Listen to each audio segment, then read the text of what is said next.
Tahukah kamu bahwa sebagian besar manipulasi emosional bukan datang dari musuh kamu, melainkan dari orang dekatmu, bisa teman, keluarga, atau pasangan.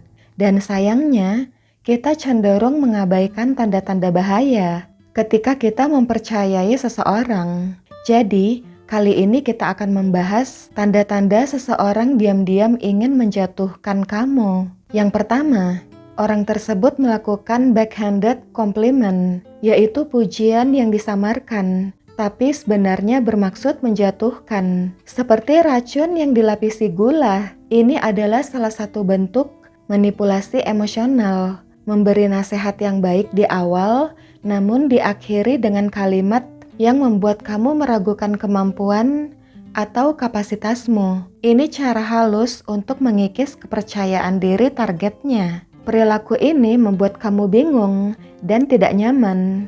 Kamu mungkin berterima kasih atas nasihatnya, tapi di saat yang sama, kamu jadi meragukan dirimu sendiri. Orang tersebut seolah-olah berbuat baik, tapi sebenarnya dia menempatkan kamu di posisi yang lebih rendah. Kemudian, orang tersebut akan menguji seberapa banyak racun yang bisa dia sembunyikan di balik senyuman. Kamu yang kebingungan mungkin mengabaikan perilaku tersebut, alih-alih mengkonfrontasi dia.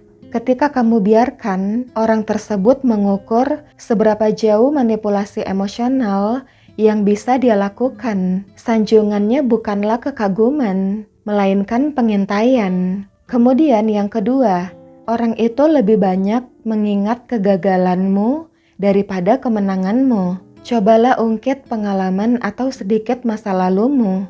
Kemudian perhatikan bagaimana orang ini hanya mengingat hal-hal kurang menyenangkan yang kamu alami. Misalnya, kejadian kamu kehilangan kesempatan, momen awkward memalukan kamu, atau kesalahan kecil yang bahkan kamu tidak ingat sampai orang itu mengingatkannya. Orang ini menyimpan momen kekalahanmu seperti souvenir. Itu bukan nostalgia, itu amunisi. Orang ini tahu persis kenangan mana yang akan menghancurkan kepercayaan dirimu di saat kamu lengah, tak menduganya sama sekali.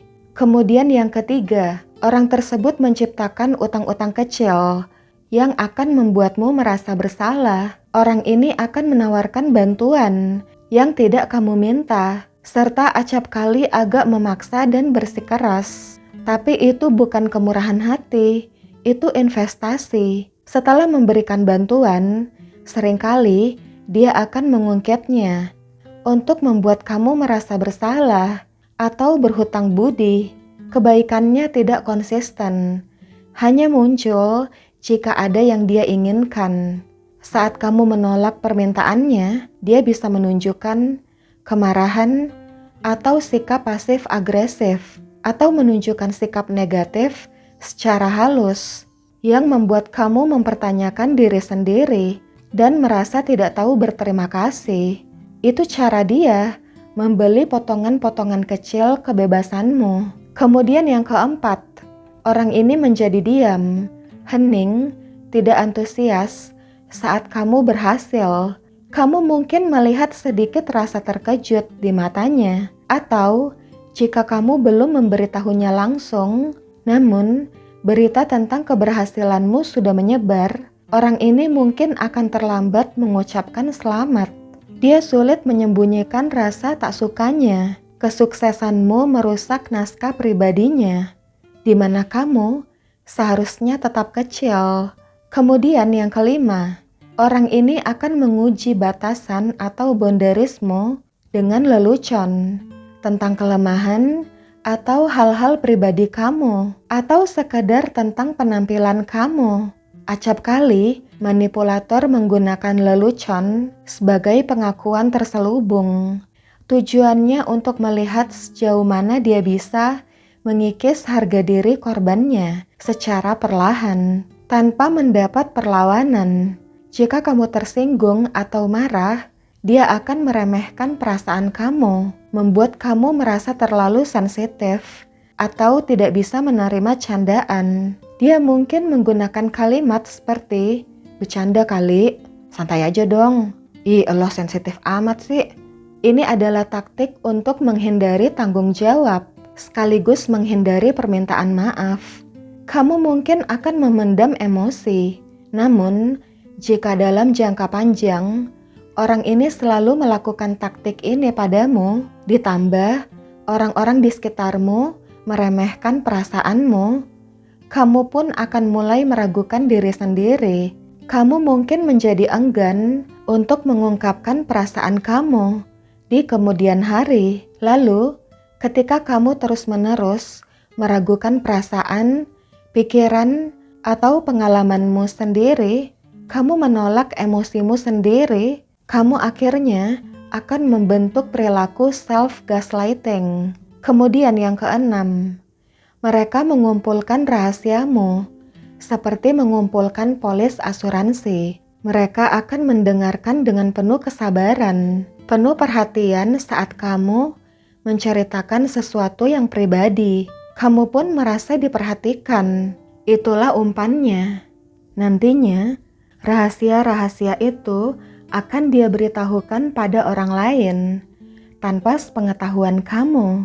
Dia mungkin menggunakan rahasia kamu, dia poles, dibumbui, untuk mengadu domba orang-orang dengan kamu, atau menjadi bahan untuk menjatuhkan kamu. Kemudian yang ketujuh, mereka melakukan mimik, seolah berpihak padamu, setuju dengan pendapatmu, tapi hanya ketika orang lain memperhatikan. Rasanya seperti koneksi, tapi itu hanya mimikri. Lalu saat kerumunan pergi, mereka akan berganti naskah. Loyalitas mereka padamu hanya untuk pencitraan, kesan yang baik.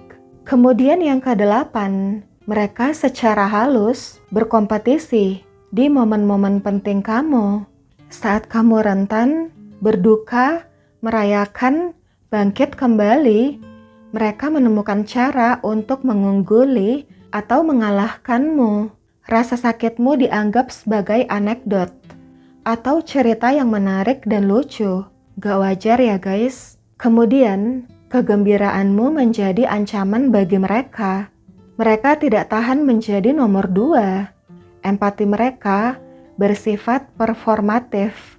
Mereka ingin terlihat baik sambil tetap mengarahkan sorotan ke arah mereka. Kemudian yang kesembilan, mereka mempelajari reaksimu seperti sedang mempelajari koreografi. Perhatikan bagaimana mereka berhenti sejenak setelah menyakitimu, bukan karena rasa bersalah, melainkan rasa ingin tahu. Mereka melacak tombol mana yang paling berfungsi. Jika kamu marah, panik, atau sedih, mereka akan mencatatnya. Jika kamu hanya tertawa, mereka juga akan mencatatnya. Kekejaman mereka adalah ilmu yang disempurnakan melalui observasi pada korbannya. Jika seseorang peduli padamu, dia akan mempelajari kebutuhanmu, bukan kelemahanmu. Oke guys, thanks for watching. See you. Bye.